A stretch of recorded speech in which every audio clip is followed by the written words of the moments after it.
పొద్దున లేచినప్పటి నుంచి రాత్రి పడుకునేంత వరకు రకరకాల చేష్టలు కర్మలు చేస్తూ ఉంటారు.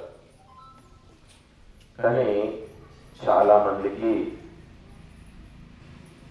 ఏ కర్మలు చెయ్యాలి, ఎలా జీవితం గడపాలి, జీవితం అంటే ఏమిటి అనేటువంటి ఒక అవగాహన అనేటువంటిది ఉండదు.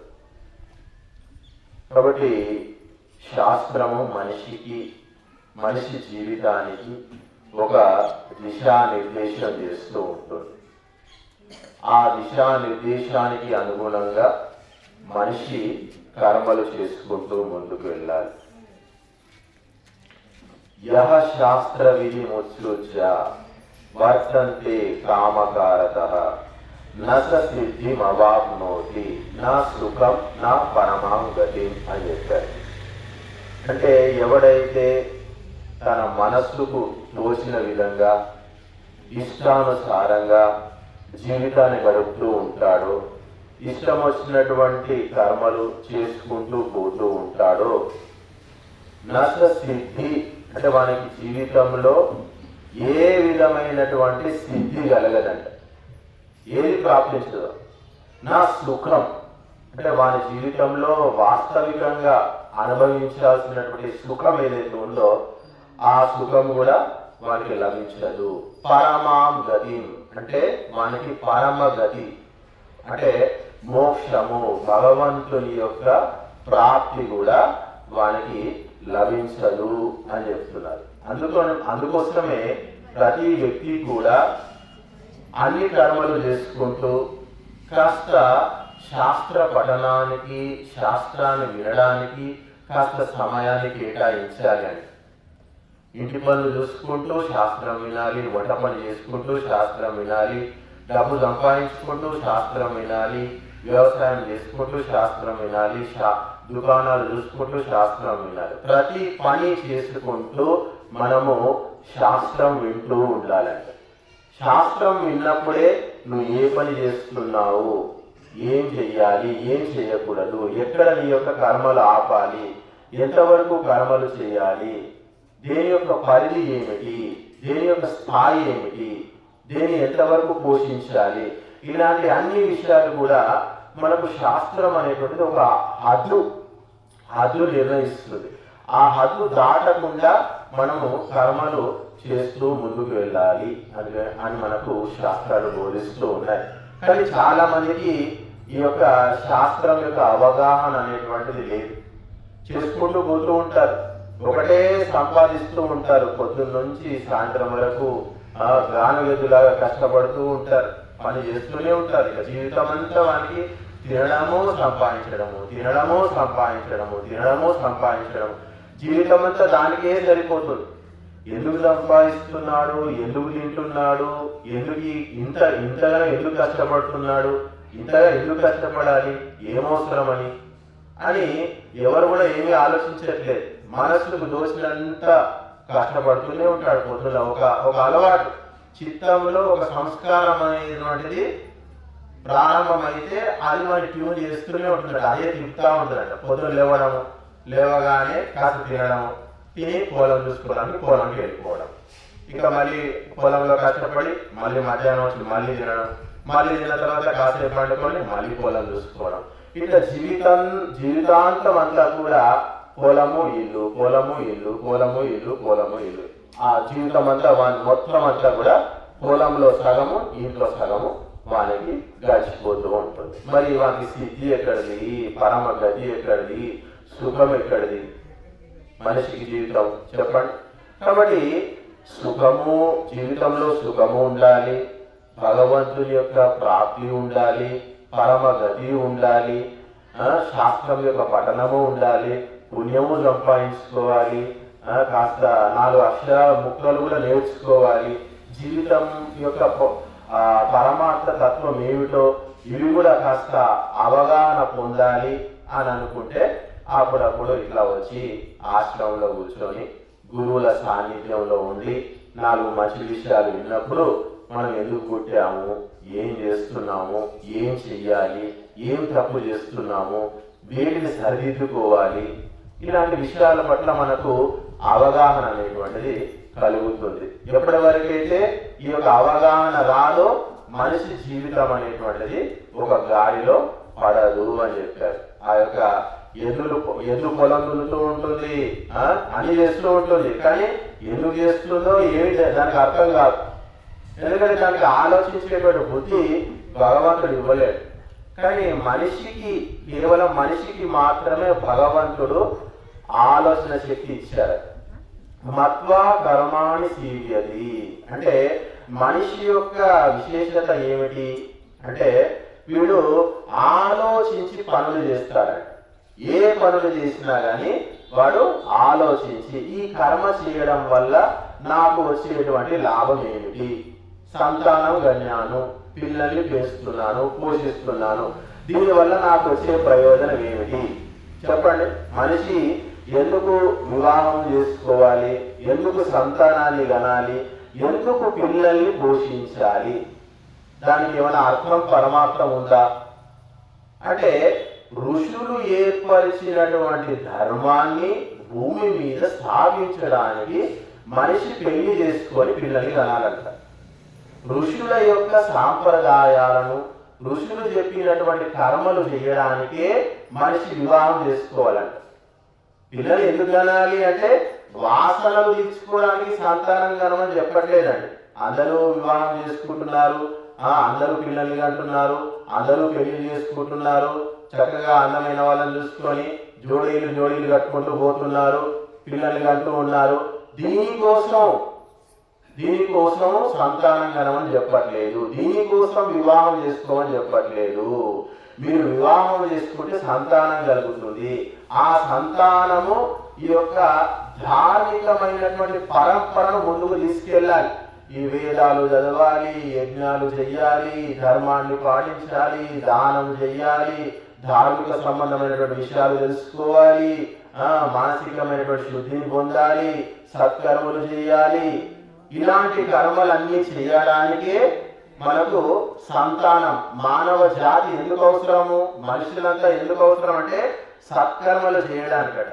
ఈ భూమి మీద ఉన్న సమస్త సంపదలు అన్నీ కూడా దేనికోసం, ఎవరి కోసమయ్యా అంటే అగ్నిహోత్రం కోసమే ఈ సంపద అంతా అని చెప్తున్నారు.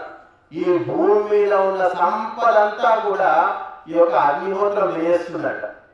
మొన్న మనము 20 రోజుల కార్యక్రమం చేసాం. 150 కిలోల నెయ్యి, 150 కిలోల నెయ్యి అయిపోయింది. ఇక్కడ మేము మనం కూర్చొని లెక్కలు వేస్తున్నాం. వీళ్ళు ఇచ్చింది ఎంత, వాళ్ళు ఇచ్చింది ఎంత, మనం ఇచ్చింది ఎంత అన్ని లెక్కలు వేస్తే 1 క్వింటల్న్నర నెయ్యి ఈ యొక్క ఆగ్నికి ఆహుతి అయిపోయింది 20 రోజులకు. ఎవరైనా తినగలుగుతాడా ఇక్కడ క్వింటల్న్నర నెయ్యి అంటే? మన వల్ల అవుతుందా? మనం ఎవరు తినలేం. కావాలంటే ఒక ½ కిలో తింటుండొచ్చు 20 రోజులకు. ఎవరైనా ½ కిలో, ½ కిలో అంతకంటే ఎక్కువ తిన్నా కానీ వానికి అరగదు, అజీర్ణం అవుతుంది. కానీ యజ్ఞంలో క్వింటల్న్నర కాదు, ఇంకా 10 క్వింటల్ వేసినా కానీ అదంతా కూడా అక్కడ తరిగిపోతుంది, అరిగిపోతుంది, కరిగిపోతుంది అని చెప్పారు. కాబట్టి ఈ భూమి మీద ఉన్నటువంటి సమస్త సంపదలన్నిటినీ భోజనం చేసేటువంటి శక్తి అగ్నికి మాత్రమే ఉంది అని చెప్పారు. అందుకే మన జీవితంలో అగ్నికి పెట్టి తినండి, అగ్నికి పెట్టి తినండి, నలుగురికి దానం చేసి తినండి అని చెప్తున్నారు. మనం ఎప్పుడైతే దానం చేయమో, ధర్మ కార్యాలకు మన సంపద ఖర్చు పెట్టడమో అప్పుడు అగ్నికి మన మీద కోపం వస్తుందండి. ఎవరి మీదనైతే అగ్నికి కోపం కలుగుతుందో వాని ఒంట్లో రోగం పుడుతుంది, వాని ఇంట్లో అశాంతి పుడుతుంది, వాని మనస్సులో దుఃఖం పుడుతుంది, వాని బుద్ధిలో దోషం అనేటువంటిది పుడుతుంది. అనారోగ్యము, అభావము, దుఃఖము, అశాంతి, అభాగ్యము, ఇట్లా రకరకాల సమస్త కష్టాలన్నింటికీ మూలము మనము అగ్నిహోత్రం చేయకపోవడం, దానం ధర్మం చేయకపోవడము. దేవతలు మన మీద ఆక్రోశిస్తారంట. ఎందుకంటే వీడి భూమికి వచ్చాడు, ఎంతసేపు అయినా కానీ వీని పొట్ట గురించి ఆలోచన, వీని ఇంటి గురించి ఆలోచన, వీని రక్తం గురించే వీని ఆలోచన, వీనికి సమాజం వల్ల వీడు డబ్బులు సంపాదించాడు, భూమితోటి వాడు డబ్బులు సంపాదించాడు, ఈ సమాజమే లేదు, ఈ సృష్టి లేదు, ఈ భూమే లేదు, మనకు డబ్బు ఎక్కడి నుంచి వస్తుంది చెప్పండి? ఈ ప్రకృతి లేకపోతే మనం ఎక్కడి నుంచి సంపాదించుకుంటాం? ఈ సమాజంలోని వ్యక్తులందరూ లేకపోతే మనం ఎవరికి సేవ చేస్తాం? ఎవరితో మనం వ్యాపారం చేస్తాం?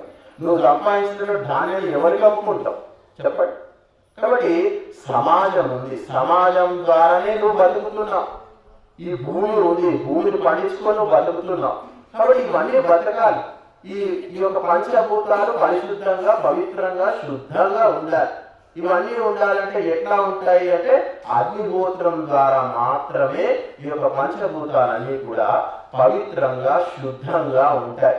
నువ్వు వాడుకున్నావు, మలము మూత్రాన్ని విసర్జించావు, మళ్ళీ రేపు వచ్చి ఇంకొకటి వాడుకోవాలి కదా. నువ్వు తిన్న పళ్ళెం అట్లా ఎంగి పళ్ళెం ఇస్తావు అందరికి?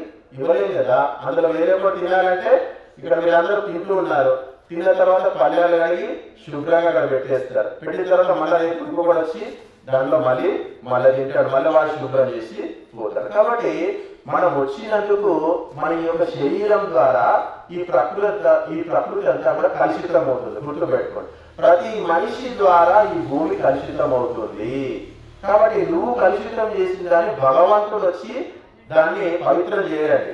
నువ్వు చేసినటువంటి కాలుష్యాన్ని నీ చేతులతోనే తిరిగి పవిత్రం చెయ్యాలి. అలా చెయ్యాలి అంటే నువ్వు అగ్నిహోత్రం చెయ్యాలి అని చెప్పారు. అందుకోసమే అగ్నిహోత్రము చేసేటువంటి వ్యక్తితో మాత్రమే భగవంతుడు స్నేహము చేస్తాడు.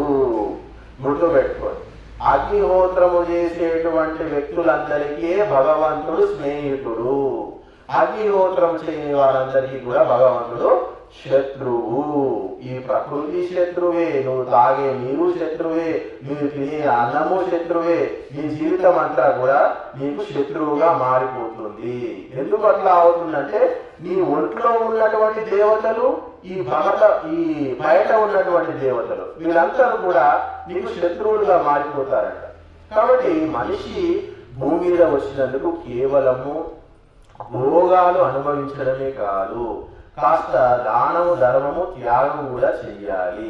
ఆ యొక్క త్యాగం యొక్క అభ్యాసాన్ని మనకు ఈ యొక్క అగ్నిహోత్రం అనేటువంటిది నిరంతరము మనకు నేర్పిస్తూనే ఉంటుంది అని చెప్పాడు. ఈ యొక్క బ్రహ్మాండంలో అగ్నిహోత్రం జరుగుతుంది, నీ యొక్క పిండంలో కూడా అగ్నిహోత్రం జరుగుతూనే ఉంది. నిరంతరము కూడా మనము అగ్నిలో అవుతా ఉన్నాం. మన జీవితం అంతా కూడా మన ఆయువు దినదినం తగ్గిపోతూ ఉంది, ఆహుతి అయిపోతూ ఉంటుంది. ఒక్కొక్క రోజు గడిచినా కొద్ది ఒక్కొక్క రోజు మన జీవితంలో తరిగిపోతూ ఉంటుంది. అందుకే దాన్ని ఏమంటాం? ఆహుతి అయిపోతుంది జీవితం అని చెప్తారు. అంటే ప్రతిరోజు కాస్త తగ్గుతూ ఒక రోజు పూర్తిగా అంకితం అయిపోతూ ఉంటుంది. కాబట్టి మనం అందరం కూడా ఈ యొక్క అగ్నిహోత్రం యొక్క మహత్వాన్ని మన ప్రాచీన ఋషులు, రాజులకు చెప్పారు. సామాన్యులు కాదు, రాజులు విశేషంగా అగ్నిహోత్రం చేసేవారట. ధర్మరాజు అగ్నిహోత్రం చేస్తే భూమండలం మీద ఉన్నటువంటి సమస్త రాజులందరూ కూడా అగ్నిహోత్రంలో ఆసీనులు అయ్యారంట, వచ్చారంట అగ్నుల్లాగా. అందుకే ధర్మరాజు రాజసూయ యజ్ఞం చేశాడు. ధర్మరాజు ఆ యొక్క రాజసూయ యజ్ఞం దేనికి అంటే, ఇక నుంచి ఈ భూమికి నేనే చక్రవర్తిని, నా సామ్రాజ్యం అంతా విస్తరించి ఉంటుంది, నా ఆజ్ఞను అందరూ కూడా పాలించాలి, నేనే ఈ భూమికి చక్రవర్తిని అని చూపించడానికి రాజసూయ యాగం చేశారంట. అట్లా అందుకోసం రాజసూయ యాగం చేసేవారు. అందులో రాజసూయ యాగంలో ఎట్లా వర్ణించారు? బంగారు నాగలి పెట్టి దున్నారంట. ఆ యొక్క రాజసూయ యాగంలో అంత వైభవోపేతంగా చేశారంట. ఆ యొక్క ఆవులన్నిటికీ కూడా బంగారంతో చేసినటువంటి గిట్టెలు పెట్టి దాన్ని బంగారంతో ఆవులను అలంకరించారని చెప్పారు. ఆ యొక్క బంగారంతో అలంకరించినటువంటి గొప్ప గొప్ప ఆవులన్నింటినీ కూడా బ్రాహ్మణులకు దానంగా, ధర్మంగా అందరికీ ఇచ్చారట. అంతటి విశాలమైనటువంటి, ఉన్నతమైనటువంటి సమృద్ధి మనకు మన దేశంలో ఉండే. ఇప్పుడు ఎవరి జీవితం వానికి, ఎవరి బతుకు వాడు బతికితే చాలు, వాడి జీవితానికి సరిపడేంతే ఉంది అందరి దగ్గర. అందరికీ పెట్టి దానం చేసినంత ఎవరి దగ్గర ఉంది చెప్పండి? కానీ ప్రతి మనిషి తన ఇంటికి వచ్చినప్పుడు ఒక 100 మందికి భోజనం చేసి ఉచితంగా దాన ధర్మం చేసేటువంటి శక్తి అప్పుడు మన పూర్వకాలంలో అందరికీ ఉండేటువంటిదంట. ఎందుకంటే అప్పుడు పెట్టేటువంటి బుద్ధి అందరికీ ఉండే కాబట్టి భగవంతుడు పెట్టేవానికి, దానం చేసేవానికి, ధర్మం చేసేవానికి వాడు ఎంత చేస్తే అంత నింపుతా ఉంటాడు. అందుకే దీన్ని ఏమన్నారు, అగ్నిహోత్రాన్ని అక్షయ పాత్ర అని చెప్పారు. ఇక్కడ నువ్వు ఎంత దానం చేస్తే, ఎంత త్యాగం చేస్తే, ఎంత స్వాహాకారం చేస్తే అంతకు 1000 రెట్లు మనకు వస్తుంది అని చెప్పారు. కాబట్టి ధర్మరాజు అంత గొప్ప సంపదలకు అధిపతి అయ్యాడు అంటే అదేదో ఆయన ఏదో సాఫ్ట్వేర్ ఉద్యోగం చేసో ఇంకే ఉద్యోగాలు చేసో ధర్మరాజు ఆ యొక్క అంతటి గొప్ప సంపదకు అధిపతి కాలేదండి. ఎన్నో గొప్ప గొప్ప యజ్ఞాలు చేశారు. వాళ్ళ పూర్వీకులు, వాళ్ళ వంశంలో ఉన్నటువంటి వ్యక్తులంతా కూడా మహామహా యజ్ఞాలు చేయడం వల్ల వాళ్ళ వంశం అంతా కూడా పరిశుద్ధము పవిత్రమైపోయింది. ఆ యొక్క పాండవుల వంశం ఎట్లా పవిత్రమైంది, ఎట్లా శుద్ధమైంది అంటే ఋషులు మునులు చెప్పినటువంటి యజ్ఞాలు ఆచరించడం వల్ల, పదే యజ్ఞాలు చేయడం వల్ల వాళ్ళ వంశంలో వీరులు, మహాయోధులు, గొప్ప గొప్ప శూరాది శూరులు వాళ్ళ వంశంలో పుట్టారు. ఇప్పుడు ఈ కాలంలో ఎవరి కూడా వంశం యొక్క చింతనే లేదు. 60-70 ఏళ్ళు వచ్చారంటే పెద్దవాళ్ళు ఏం చేస్తారు, పెరుగులు వేసుకుంటూ ఇంటి దగ్గర కూర్చుంటారు. మనవాళ్ళు వీళ్ళంతా కూడా యువన పడవాళ్ళు చేసుకుంటూ పోతారు. మా వంశం బాగుపడాలి, మా వంశంలో లేదు, వంశం గురించి మాట్లాడే వాళ్ళు కరువైపోయారు. ఒకప్పుడు చాలా మంది అమ్మమ్మలు, నానమ్మలు మా వంశం ఇట్లా, మా వంశం అది, మా వంశంలో ఇట్లా ఉండే, మా ఇంట్లో వీడు చెడబుట్టిండు, వీడు మా వంశంలో ఇలాంటి ఎవడు పుట్టలేదు, ఇలాంటి మాటలు వస్తూ ఉండేవి. కానీ ఇప్పుడు ఎవరు లేరు, అంతా అలాంటి పుట్టుకనే ఉంది. వంశంలో చెప్పుకోవడానికి ఒకడు లేడు. తిని తాగి చనిపోయే వంశాలే తప్ప ఏదో ఒక ధర్మాన్ని స్థాపిద్దాము, దేశాన్ని సేవ చేద్దాము, సమాజాన్ని సేవ చేద్దాము, వేదాలు శృతులు ఇవన్నీ చదువుదాము, సమాజాన్ని ఉద్ధరిద్దాము, దేశాన్ని ఉద్ధరిద్దాము, ధర్మాన్ని ఉద్ధరిద్దాము అనేటువంటి భావనలు ఎవరిలో కూడా కనిపించట్లేదు. అంత భోగవాదం ఎక్కడ చూసినా కానీ సంపాదించుకోవాలి, తినాలి, తాగాలి, ఇల్లు కట్టుకోవాలి, కాళ్ళు కొనుక్కోవాలి. ఎంత సరిపోతుంది వాళ్ళకి సంపద చెప్పండి? ఇప్పుడున్న కాలంలో కోట్లు కాదు, 100 కోట్లు, లక్షల కోట్లు సంపాదించినా కానీ ఎవరు కూడా ధర్మం గురించి ఆలోచించేటువంటి పరిస్థితి లేదు. అంతటి భోగ వస్తువులు ఇప్పుడు తయారైపోయాయి. 5 లక్షల నుంచి మొదలు పెడితే 500 కోట్ల విలువ చేసే కార్లు కూడా ఇప్పుడు తయారు చేస్తున్నారు. అంతటి ఆ స్థాయి ఉన్నటువంటి కార్లు కొనాలంటే వాళ్ళ జీవితం ఎక్కడ సరిపోతుంది చెప్పండి? కాబట్టి భోగానికి ఒక అంతము, పరమార్థం అనేది ఎక్కడా లేదు. ఈ భోగ జీవులంతా కూడా అమెరికాలో, యూరోప్ లో తయారైపోయారు. మన జీవితం అంతా కూడా సుఖాలు అనుభవించడము, మందు తాగడము, శారీరక సుఖాలు, శారీరక భోగాలు అనుభవించడము, దీంతోనే వాళ్ళంతా కూడా జీవితం అనేటువంటిది గడిచిపోతుంది. ఆ భోగవాదం అంతా తీసుకొచ్చి మన దేశంలో ఇప్పుడు కలిపారు.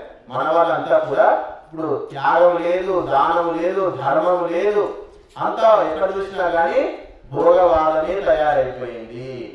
నువ్వు సంపాదిస్తావా, నేను సంపాదిస్తానా, ఎవరికి మించింది వాడు సంపాదించడానికి ఇప్పుడు తయారైపోయారు. కాబట్టి మనిషికి ఆధ్యాత్మికత ఏదైతే ఉందో వారి జీవితానికి ఒక పరిమితిని విధిస్తుంది. ఏది ఎంతవరకు చేయాలి, దేని యొక్క స్థాయి ఎంతవరకు ఉండాలి అనేటువంటి పరిమితులు మనకు శాస్త్రం అనేటువంటిది నిర్ణయిస్తుంది. కాబట్టి జీవితాంతం అంతా కూడా పొద్దున లేచినప్పటి నుంచి 60 ఏళ్ళు 70 ఏళ్ళ వరకు వాడు సంపాదిస్తూ పోతే ప్రేమ, అనురాగము, ఆప్యాయత, ధర్మము, దానము, గురువుల సేవ, తల్లిదండ్రుల సేవ, అత్తమామల సేవ కావచ్చు, బంధువులు, బాంధుత్వాలు ఎక్కడున్నాయండి ఈ రోజుల్లో? ఎక్కడ కనిపిస్తున్నాయి? మనుషుల యొక్క సంబంధాలు ఎక్కడున్నాయి? మనిషితో గడిపేటువంటి సమయం ఎక్కడుంది? మనుషుల సమయం అంతా కూడా ఈ రోజుల్లో డబ్బు సంపాదనలో గడిచిపోతుంది. 60 ఏళ్ళు వచ్చినా కానీ వాడు డబ్బు డబ్బు డబ్బు డబ్బు డబ్బు డబ్బు డబ్బు అంటేనే డబ్బుతోనే వాడు జీవితం మొదలవుతుంది. డబ్బుతోటే మన జీవితం అనేటువంటిది ఈరోజు అంతమైపోతూ ఉంది. కాబట్టి 70 ఏళ్ళ మనుషులను చూస్తున్నాం, నేను 80 ఏళ్ళ మనుషులను కూడా చూస్తున్నాం. ఇప్పటికి కూడా పిల్లల షాపులు చూసుకోవడము, పిల్లల గురించి ఆలోచించడము, వాళ్ళకు వ్యాపారాన్ని ఎట్లా వృద్ధి చేయాలి, ఇదే ఇంకా మొత్తం ఇదే ఆలోచించుకుంటూ కూర్చునే వాళ్ళు ఉన్నారు. మా ఆనంద్ గారు వచ్చి కూర్చున్నారు, వాళ్ళు రిటైర్మెంట్ తీసుకున్నారని చెప్పారు. మేము షాపులు గీపులు ఇప్పుడు నేను చెప్పేసానని మా ఇంట్లో ఇక ఏమి పట్టించుకోను, ఇక మాకు సంబంధం లేదు, కేవలము ధర్మ ప్రచారము, ధార్మికమైనటువంటి కర్మలు కార్యాలు ఇవి మాత్రమే మేము చెయ్యాలని నిర్ణయించుకున్నామని చెప్పి మా గురువు గారితో చెప్తున్నారు. ఇక సాంసారిక విషయాలు, వ్యాపారము ఈ విషయాలన్నింటినీ కూడా నేను వదిలేసుకొని కేవలము ధార్మికమైనటువంటి కర్మలు మాత్రమే చేయాలని నిశ్చయించుకున్నాము అని చెప్తున్నారు. అదొక రకమైన జీవితం. మనకు వైదిక సంస్కృతి అదే చెప్తుంది. 60 ఏళ్ళు 70 ఏళ్ళు వచ్చిన తర్వాత కూడా నువ్వు డబ్బు వాసనలు, సాంసారిక వాసనలతో నిరంతరము నువ్వు తగులుకుంటూ పోతే మళ్ళీ మనకు అదే జన్మ వస్తుంది. తత్వాన్ని ఎప్పుడు తెలుసుకుంటావు, భగవత్ తత్వాన్ని ఎప్పుడు నీ జీవితంలో వృద్ధి చేసుకుంటావు. కాబట్టి మనిషి యొక్క జీవితము అనేటువంటిది వస్తూ ఉంటుంది, పోతూ ఉంటుంది. ఆ యొక్క పాలస్తీనా ఉక్రెయిన్, అది ఉక్రెయిన్ అంటున్నాం, పాలస్తీనా ఇజ్రాయెల్ యుద్ధం జరుగుతూ ఉంది. చాలా మంది ఆ యొక్క ఇజ్రాయెల్ వాళ్ళు ఏం చేస్తున్నారు, పెద్ద పెద్ద బాంబులు పెట్టి ఇల్లు, ఇంత పెద్ద ఇల్లు అన్ని కూడా కూల్చేస్తున్నారు. ఒక్కొక్క బాంబు వేస్తే ఆ యొక్క బంగ్లాలన్నీ కూడా కూలిపోతాయి. అట్లా ఆ ఇళ్ళన్నీ కూడా నేలమట్టం అయిపోతూ ఉన్నాయి. అయితే అక్కడ పాలస్తీనా వాళ్ళు ఉంటారు కదా, వాళ్ళు ఏం చేస్తారు, మిగిలినంతా పెట్టె మీద సర్దుకొని పోతూ ఉన్నారు. ఎట్లా వెళ్తారు అంటే కొత్త ప్రదేశానికి వెళ్ళి, వేరే దేశానికి వెళ్ళి అక్కడ తిరిగి మళ్ళీ గుడారం ఏర్పరచుకొని ఇల్లు కట్టుకుంటారు. సేమ్ మనిషి జీవితం కూడా అంతే అండి.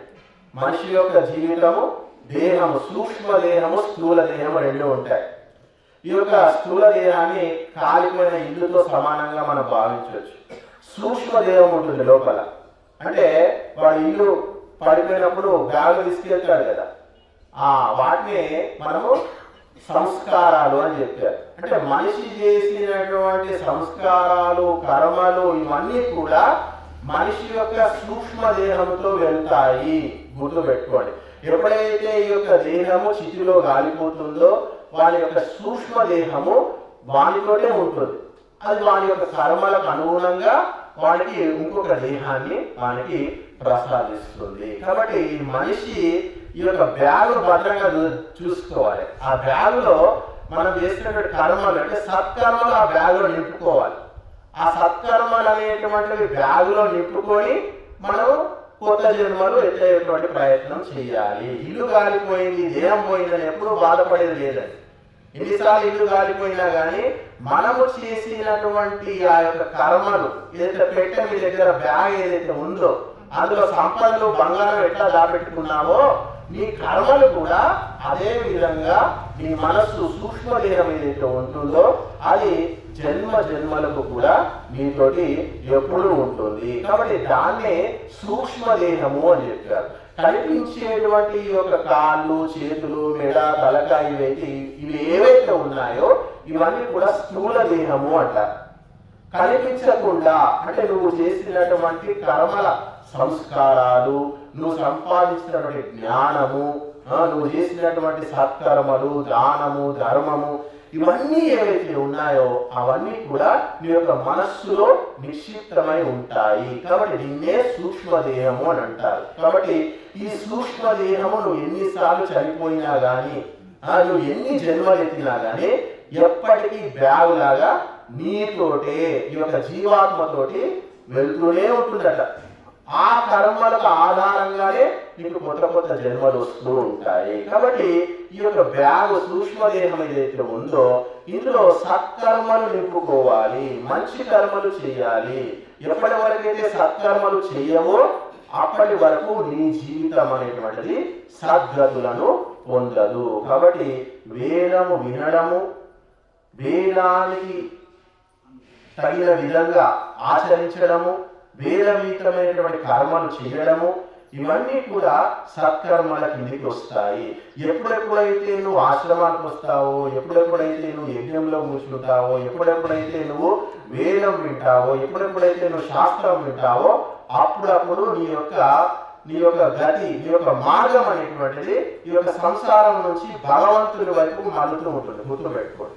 ఎప్పుడెప్పుడైతే నువ్వు వేదం మర్చిపోతావో, యజ్ఞం మర్చిపోతావో, స్త్రీలు, సంపదలు, సాంసారిక విషయాల్లో పడతావో, అప్పుడు నీ జీవితం అనేటువంటిది బంధనంలో పడుతుంది. అంటే నువ్వు తిరిగి మళ్ళీ ఈ యొక్క ప్రపంచంలోకి వచ్చి పడిపోతావు. కాబట్టి మహాత్ములంతా కూడా సంసారం గురించి ఆలోచించి ఈ సంసారంలో ఉన్నదంతా కూడా దుఃఖమే. లేవడము దుఃఖమే, పడుకోవడము దుఃఖమే, తినడము దుఃఖమే, సంపాదించుకోవడం దుఃఖమే, నేర్చుకోవడము దుఃఖమే, అంతా దుఃఖమే ఉంది కదా ఈ ప్రపంచంలో. ఎక్కడుంది చెప్పండి? వివేకి కంట సంసారం అంతా దుఃఖమే కనిపించిందంట. అందుకే ఈ దుఃఖం నుంచి ఎట్లా బయటపడాలి, ఈ దుఃఖాన్ని ఎట్లా జయించాలి, మరి పరమాత్మని ఎట్లా పొందాలి అని చెప్పి అప్పుడు కూర్చొని ఆలోచించారంట. అప్పుడు కూర్చొని ఆలోచించినప్పుడు ఈ యొక్క శాస్త్రాల యొక్క రచన చేశారు. అది దుఃఖం ఎందుకు వస్తుంది, మళ్ళీ ఎందుకు పుడుతున్నాడు ఈ మనుష్యుడు, మళ్ళీ ఎందుకు చేస్తున్నాడు, మాటమాడికి ఎందుకు చేస్తున్నాడు, మాటమాడికి ఎందుకు పుడుతున్నాడు, ఎందుకు ఇంత ఏడ్చుకుంటూ కూర్చుంటున్నాడు, ఎందుకు ఇన్ని దుఃఖాలు వస్తున్నాయి, ఎందుకు ఇన్ని బాధలు ఎందుకు వస్తున్నాయి, ఈ ఆకలి ఏమిటి, ఈ దప్పిక ఏమిటి, ఈ రోగం ఏమిటి, ఈ మరణం ఏమిటి, ఈ దుఃఖం ఏమిటి, ఈ బంధాలు ఏమిటి, ఈ బంధుత్వాలు ఏమిటి, ఇవన్నిటి గురించి ఆ యొక్క ఋషులు ఎప్పుడైతే వాళ్ళ దుఃఖం కలిగిందో అప్పుడు ఆలోచించారట. కాబట్టి శాస్త్రం ఎంతైనా వినండి. మీకు గనక సంసారంలో దుఃఖం కలగలేదు అనుకోండి, మీరు ఎవరికి కూడా శాస్త్రం అనేది తలకాయ ఎక్కదంట. ఎందుకంటే సంసారమే సుఖం ఉంది, అందులోనే సుఖం ఉంది, తిండి సుఖం ఉంది, శారీరక సుఖాలు సుఖం ఉన్నాయి, అన్ని సమకూరుతున్నాయి, అన్ని అందుబాటులో ఉన్నాయి. ఇక దుఃఖం ఎక్కడ ఉంటుంది? కాబట్టి సంసారంలో దుఃఖం చూడాలంట. స్త్రీల నుంచి వచ్చేటువంటి సుఖంలో దుఃఖాన్ని చూడాలి, సంపదలో దుఃఖం చూడాలి, సంపాదనలో దుఃఖం చూడాలి. అన్నిట్లో ఎప్పుడైతే నువ్వు దుఃఖాన్ని చూస్తూ ఉంటావో అప్పుడు నీకు సంసారం పట్ల వెగటు అనేటువంటిది కలుగుతుంది. నీలో ఉన్నటువంటి ఈ సాంసారిక మోహం ఏదైతే ఉందో అప్పుడే తొలగిపోతుంది. కానీ సంసారంలో సుఖం చూస్తున్నావు, స్త్రీలలో సుఖం చూస్తున్నావు, డబ్బులో సుఖం చూస్తున్నావు, ఆహారంలో సుఖం చూస్తున్నావు, ఎక్కడ చూసినా నీకు సుఖమే అనిపిస్తుంది. అంటే నీకు మళ్ళీ జన్మ తప్పదు, ఈ యొక్క జన్మ బంధనాల్లో పడడం అనేటువంటిది అనివార్యము అని చెప్పారు. కాబట్టి ఈ యొక్క దుఃఖం పోవాలి, సాంసారికమైనటువంటి యథార్థం అనేటువంటిది నీకు అవగాహన రావాలి అంటే గురువు దగ్గరకు వచ్చినప్పుడు సంసారం అంటే ఇది, స్త్రీలు అంటే వీరు, సంపదలు అంటే ఇవి, బంధాలు, బంధుత్వాలు ఇవి ఎంతవరకు శాశ్వతము, ఎంతవరకు వీటిని సేవించాలి, ఎప్పుడు వీటిని వదులుకోవాలి, వీటి యొక్క పరిమితులు ఏమిటి, ఇలాంటి అవగాహన అంతా కూడా ఆత్మతత్వము తెలుసుకున్నప్పుడు మనకు వీటి పట్ల అవగాహన కలుగుతుంది. కేవలము విన్నంత మాత్రానే వీటి పట్ల మనకు అవగాహన కలగదండి. ప్రతిరోజు వింటూ ఉండాలి, ప్రతి క్షణం వింటూ ఉండాలి. ఎప్పటి వరకైతే నీలో నిశ్చలత్వము, స్థిరత్వం రాదో అప్పటి వరకు మనము వింటూనే ఉండాలి. సంసారం యొక్క క్షణభంగురత్వాన్ని మనకు తెలియజేసేంత వరకు, అవగతమయ్యేంత వరకు నిరంతరం మనము శాస్త్ర పఠనం చేస్తూనే ఉండాలంట. యజ్ఞయాగాలు చేసుకుంటూనే పోవాలి. ఇది ఒక జరామరణ సత్రము అని చెప్పారు. నిరంతరం జరిగేటువంటి సత్రం అంట. తెలుసు కదా, మన ఊళ్ళో సత్రం జరిగితే ఏం చేస్తారు? పొద్దున్న నుంచి సాయంత్రం వరకు పెడుతూనే ఉంటారు, తింటూనే ఉంటారు, పెడుతూనే ఉంటారు, తిడుతూనే ఉంటారు, పెడుతూ ఉంటారు. ఈ యజ్ఞం కూడా అగ్నిహోత్రం అనేది ఒక సత్రం అంట. మనం పుట్టినప్పటి నుంచి చనిపోయేంత వరకు నిరంతరము జరుగుతూనే ఉండాలి అని చెప్పారు. అందుకే అగ్నిహోత్రాలు చేయడానికి ఒక జాతి, ఒక కులం పెట్టేశారు, ఒక వర్ణం బ్రాహ్మణుడు అని చెప్పేశారు. సమాజానికి బ్రాహ్మణుడు పెట్టుకున్నాం మనం. అందుకనే బ్రాహ్మణుడు అంటే ఏదో పూజలు చేయడం, పురస్కారాలు చేయడం, ఇచ్చిన దక్షిణ తీసుకోవడం ఇప్పుడు మారిపోయింది. ఆ యొక్క పరంపర అయినటువంటి మారిపోయింది. కానీ ఇప్పుడు చూసేటువంటి బ్రాహ్మణుడు కాదు, ఒకప్పుడు ఉండేటువంటి బ్రాహ్మణుడు వేరు. వాడు మొత్తం ప్రతి రోజు యజ్ఞయాగాలు చేసి మనకి చెమటలు పట్టేవాడు. బ్రాహ్మణుడు మొత్తం చెమటలు గారేవాడు. వాడు బ్రాహ్మణుడు అని చెప్పారు. ఏదో పువ్వులు, పలహారాలు ఆ దేవుని ముంగడ పటం ముంగడ పెట్టుకొని 4 దక్షిణలు తీసుకొని పోయేటువంటి ఇప్పుడు మనకంతా కనిపిస్తున్నాయి. అందుకే ఇప్పుడు బ్రాహ్మణ జాతికి జాతే అంతరించిపోయేటువంటి పరిస్థితి వచ్చింది. ఎవరు ఇప్పుడు బ్రాహ్మణ కులంలో బ్రాహ్మణ వృత్తి స్వీకరించే వాళ్ళు లేరు, చేసేవాళ్ళు లేరు. చేసినా కానీ వాడు శాస్త్రోక్తంగా కూడా చేసేటువంటి పరిస్థితులు మనకి ఎక్కడ కూడా కనిపించట్లేదు. అందుకే సాంసారికుల ఇంట్లలో ఉన్నటువంటి బాధలు మామూలుగా లేవు. బ్రాహ్మణుడు ఎక్కడైతే ఫెయిల్ అయిపోతాడో ఆ సమాజం ఫెయిల్ అయిపోతుంది, ఆ యొక్క దేశము పతనం అవుతుంది, ఆ యొక్క ఇల్లు పతనం అవుతాడు, వ్యక్తులు, వ్యవస్థలు, కుటుంబాలు అన్ని పతనం అవుతాయి. ఈరోజు మన దేశంలో అంతటా కూడా పతనమైనటువంటి వ్యవస్థనే ఉంది. దానివల్ల కోర్టులు బాగా నడుస్తున్నాయి, పోలీస్ స్టేషన్లు బాగా నడుస్తున్నాయి, ఇంకా పంచాయతీలు బాగా నడుస్తున్నాయి, అంతటా నడుస్తున్నాయి. మనుషులందరూ బ్రాహ్మణు ధర్మాన్ని ఉపదేశం చేస్తే మనుషులందరూ ఎందుకు కొట్లాడుకుంటారండి? మనుషులందరూ నేరాలు ఘోరాలు ఎందుకు చేస్తారు చెప్పండి? ప్రభుత్వం ఏదైతే ఉందో నువ్వు చేసినటువంటి నేరానికి శిక్షను మాత్రమే విధించగలుగుతుంది. గుర్తు పెట్టుకోండి. ఒక అమ్మాయి మీద అత్యాచారం చేశాడు, ప్రభుత్వం ఆపగలుగుతుందా? వారికి శిక్ష మాత్రమే ప్రభుత్వం వేస్తుంది అంతే. అత్యాచారం చేసినటువంటి వ్యక్తికి ప్రభుత్వం శిక్ష విధిస్తుంది అంతేగాని వాడి అత్యాచారం చేయకుండా ప్రభుత్వం ఆపలేదు, దొంగతనం చేయకుండా ప్రభుత్వం ఆపలేదు. ప్రభుత్వం దొంగతనం చేసినాడు శిక్ష విధిస్తుంది, గుర్తు పెట్టుకోండి. కాబట్టి నేరాలు ఘోరాలు చేసినటువంటి వ్యక్తికి ప్రభుత్వం కేవలం శిక్ష మాత్రమే విధించగలుగుతుంది. కానీ ఆ నేరాలు ఘోరాలు చేయకుండా ఏది ఆపగలుగుతుంది అంటే ధర్మం మాత్రమే ఆపగలుగుతుంది, గుర్తు పెట్టుకోండి. ధార్మికమైనటువంటి విషయాలు చెప్పినప్పుడు, ధార్మికమైనటువంటి విషయాలు విన్నప్పుడు వారిలో ధర్మం పట్ల సంస్కారం అనేటువంటిది ఏర్పడుతుంది. ధార్మికమైనటువంటి సంస్కారం ఉన్నటువంటి వ్యక్తి అధర్మం ఎట్లా చేస్తాడు? వాడు శిక్ష ఎట్లా పడుతుంది వాడికి చెప్పండి? కోర్టులో మనకు పని ఏముంది? ఎక్కడ మనం చెప్పండి? ఎక్కడ ఒక వ్యక్తి వస్తువు తీసుకోవాలంటే భయపడతాడు, ధార్మికుడు, గుర్తు పెట్టుకోండి. ఇప్పుడు చెట్లు బాగా కాసాయి, జాంపళ్ళు ఉన్నాయి, తోటలో రోడ్డు మీద వెళ్తుంటే మాకు చెప్పుకోవాలంటే మాకు భయం వేస్తుంది, చెప్పుకోలేదు. ఎందుకంటే చెప్పుకుంటే మా పరువు పోతుంది, అధర్మము. ఒక వస్తువు ఎట్లా తీసుకుంటారో చెప్పండి? మీరు ధర్మం పట్ల మాకు అవగాహన ఉంది కాబట్టి మేము ఆ పనులు చేయలేము. కానీ మాకు సంస్కారం లేదు. ఏం చేస్తాడు? బండి ఆపుతాడు, గోడెక్తాడు, ఉన్న పనులను పోసుకుంటాడు, అలా నింపేసుకొని సంచులో నింపుకొని వెళ్ళిపోతాడు. ఎందుకంటే మాకు సంస్కారం లేదు. కాబట్టి ధర్మము చేసేటువంటి పని ఏ ప్రభుత్వము చేయలేదు, ఏ నాయకుడు చేయలేడు, ఏ ప్రధాని చేయలేడు, ఏ ముఖ్యమంత్రి చేయలేడు. చాలా మంది డిబేట్ చేస్తూ ఉంటారు ఆడవాళ్ళ మీద అత్యాచారాలు. మన దేశంలో ఆడవాళ్ళ మీద జరుగుతున్న అత్యాచారాలు ఇక చెప్పుకోవడానికి లేదండి, అన్ని అత్యాచారాలు జరుగుతున్నాయి. నిమిషానికి 5 నిమిషాలకు ఒక రేపు అత్యాచారాలు మన దేశంలో విపరీతమైపోయాయి. మరి ప్రపంచంలో ఎక్కడా లేని గుడులు మన దగ్గరే ఉన్నాయి. వీధికో గుడి, ఇంటికో గుడి, వాడకో గుడి, సమాజానికో గుడి, గ్రామానికో గుడి. మరి అన్నిటికీ అత్యాచారాలు మన దేశంలోనే జరుగుతున్నాయి. మరి ఏం చేస్తున్నాయి? మరి గుళ్ళని ఏం చేస్తున్నాయి? కానీ గుడులు ముఖ్యం కాదు, ఇక్కడ ధర్మాన్ని ఉపదేశం చేసేటువంటి బ్రాహ్మణుడు కావాలి. అలాంటి బ్రాహ్మణులంతా కూడా పూజలు పురస్కారాలు చేసుకొని దక్షిణలు సంపాదించుకొని ఎవరి పూట వాడు పూట పోసుకుంటూ వాళ్ళ జీవితాలు గడుపుతూ ఉన్నారు. కాబట్టి ధార్మికమైనటువంటి ఉపదేశం కావాలి ప్రతి మనిషికి. అప్పుడే పుట్టినటువంటి శిశువు నుంచి బుద్ధుని వరకు ప్రతి ఒక్కరు కూడా ధార్మికమైనటువంటి స్పృహ ఉండాలి. ఎప్పటి వరకైతే మనిషి ధార్మికుడు కాదో, ధర్మం పట్ల అవగాహన పెంచుకోవడం, అప్పటి వరకు ఆ కుటుంబము సేఫ్ కాదు, ఆ సమాజము కూడా సురక్షితం కాదు, ఆ దేశము సురక్షితం కాదు, ఏది కూడా సురక్షితమైనటువంటిది కాదు. కాబట్టి అత్యాచారాల గురించి, నేరాల గురించి, వీటి గురించి, వాటి గురించి ప్రభుత్వాన్ని తిడుతున్నారు. మీరు నియంత్రించలేకపోతున్నారు, మీ ప్రభుత్వం ఏం చేస్తుంది, ఉరి శిక్షలు పెట్టండి, ఇది పెట్టండి, అది పెట్టండి అని చెప్పి చాలా డిబేట్లు జరుగుతూ ఉన్నాయి. కానీ జనాలకు ధర్మం బోధించండి అని చెప్పి ఎవరు చెప్పట్లేదు. కాబట్టి ఈ ఇంద్రియాల యొక్క వేగాన్ని ధార్మికులు మాత్రమే ఆపగలుగుతారు, గుర్తుపెట్టుకోండి. ఇంద్రియాలను నియంత్రించడము కేవలం సంస్కారవంతుడైనటువంటి ధార్మికుడికి మాత్రమే సాధ్యము. ఆ లోకం ఏమనుకుంటుందో, సమాజం ఏమనుకుంటుందో, నలుగురు చూస్తున్నారు అని భయపడుతుంటాడు సంస్కారం ఉన్నటువంటి వ్యక్తి. శాస్త్రం ఇట్లా చెప్తుంది, ఇట్లా చేస్తే మనకు సద్గతులు ఉంటాయి, ఇలాంటి పనులు చేస్తే మనకు దుర్గతులు లభిస్తాయి, వచ్చే జన్మ మనకు మనిషికి రాదు. ఇలాంటి విషయాలు ఎవరు చెప్తారు చెప్పండి?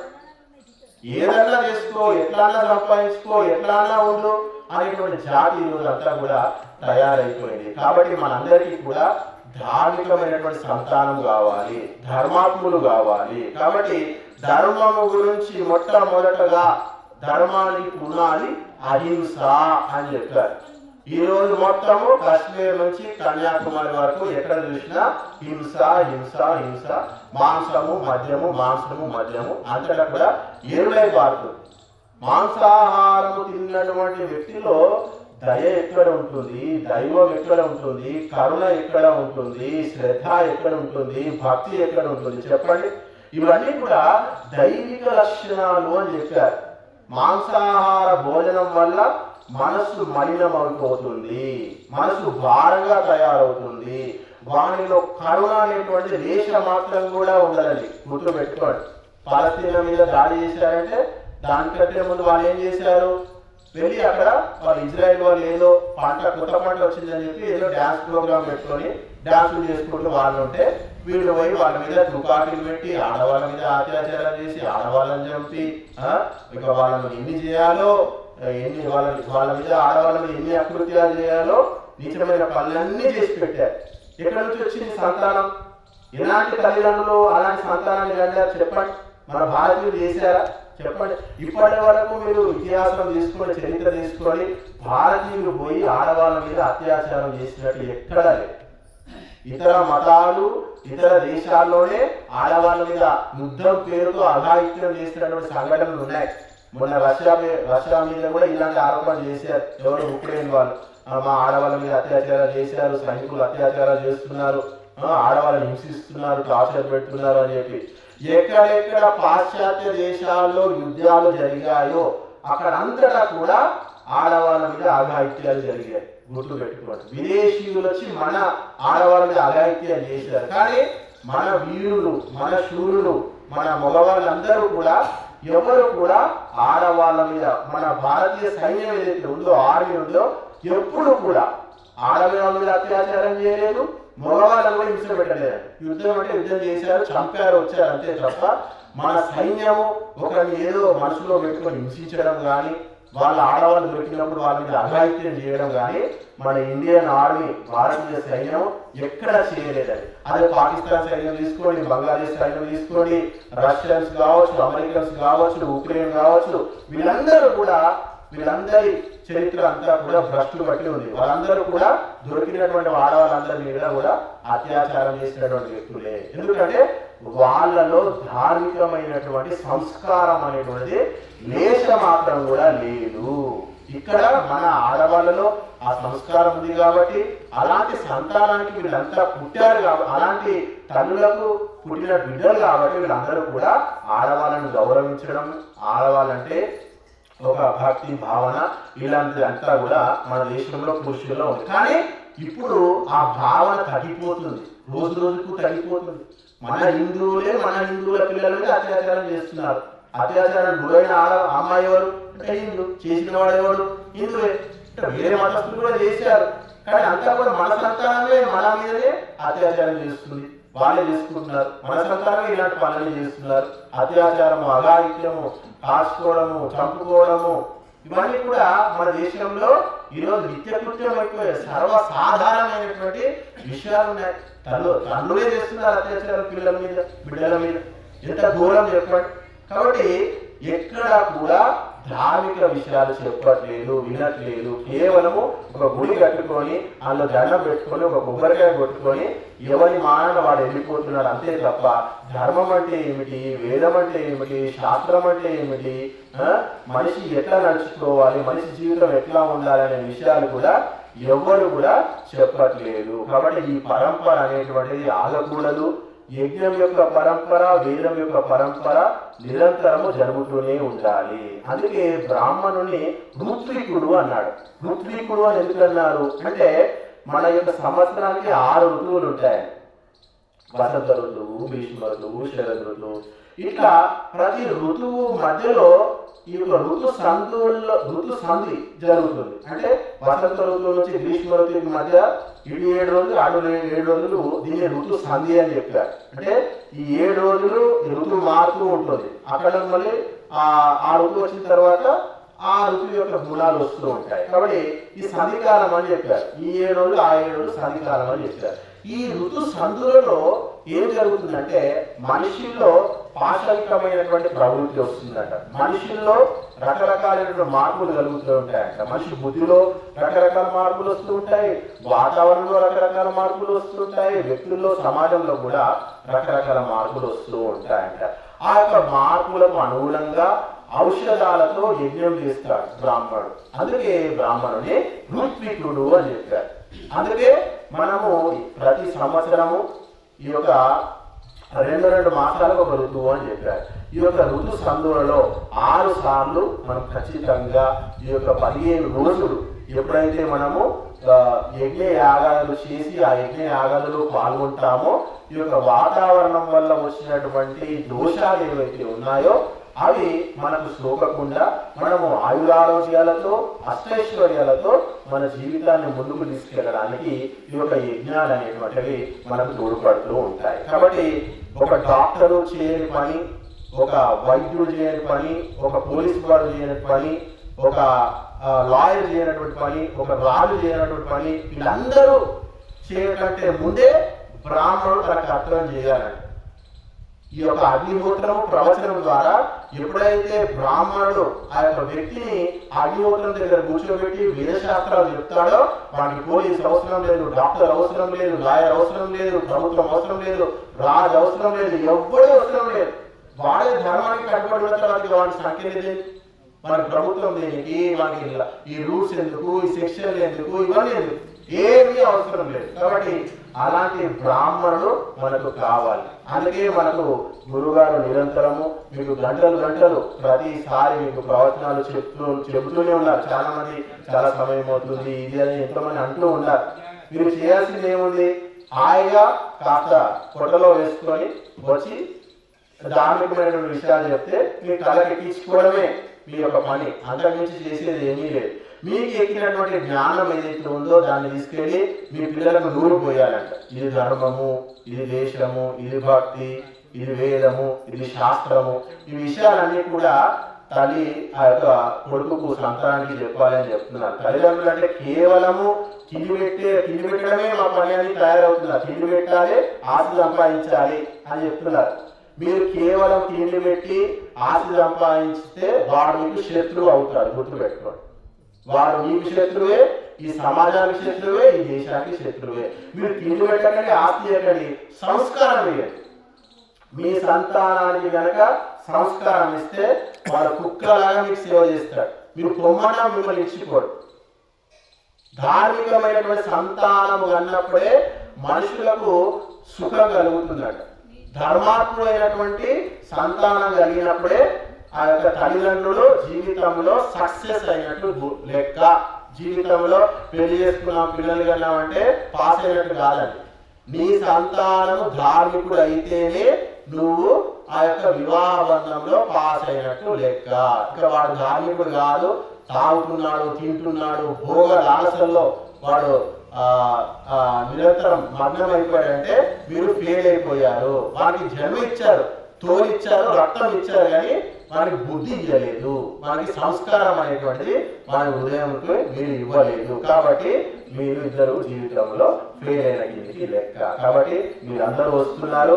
మీరు కేవలము మీరు రావడమే కాకుండా మీ బంధువులను, మీ సంతానాన్ని కూడా ఈ యొక్క సత్కార్యాలకు తీసుకురండి.